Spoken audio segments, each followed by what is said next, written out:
VAT briefing.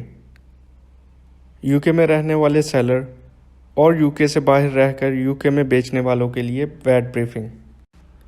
Disclaimer. इस disclaimer को ज़रूर पढ़ें।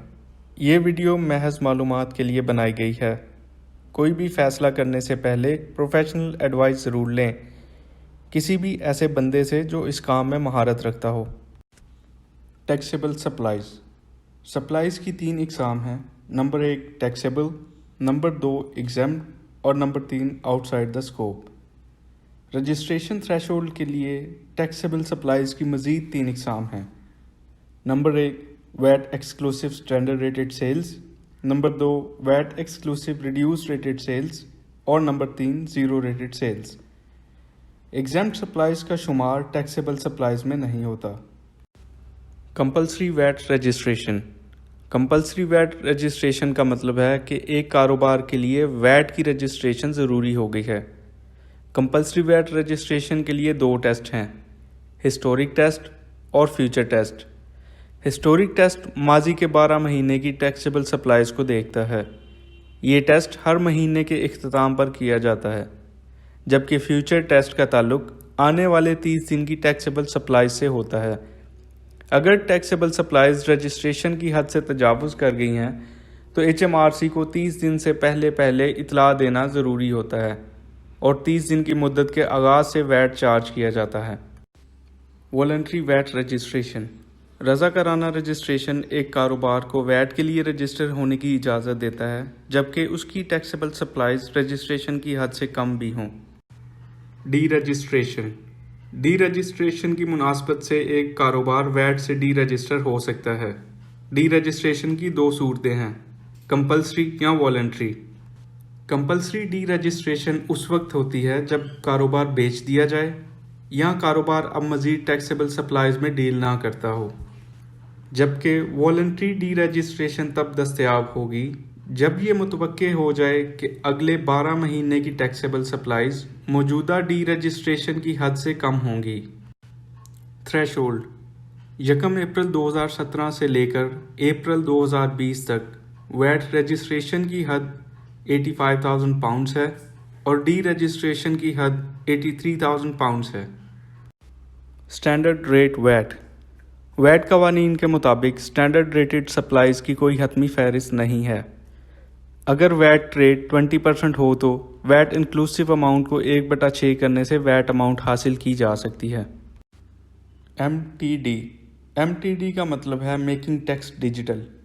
MTD के कवानीन के मुताबिक जिन कारोबार का टर्नओवर वैट की हद से ज़्यादा हो उनके लिए ज़रूरी है कि वो अपने कारोबार के कागजात को वैट के कवानीन के मुताबिक संभाल के रखें और वैट रिटर्न की मालूमात को MTD कंपैटिबल सॉफ्टवेयर जो कि HMRC से मंजूर शुदा हो उसके ज़रिए HMRC को फराहम करें। Record keeping.